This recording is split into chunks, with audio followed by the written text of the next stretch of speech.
Emmanuel Le Chypre.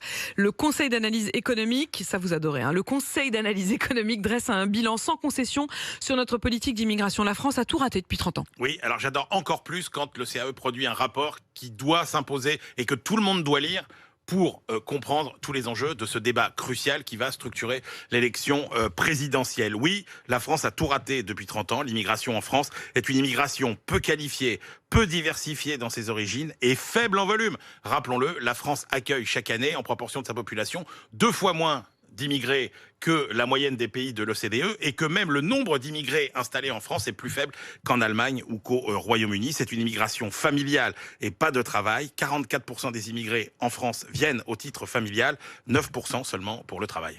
La France, elle doit donc repenser sa politique migratoire ? Repenser complètement sa politique migratoire parce que il faut bien voir qu'on passe complètement à côté des apports de l'immigration économique.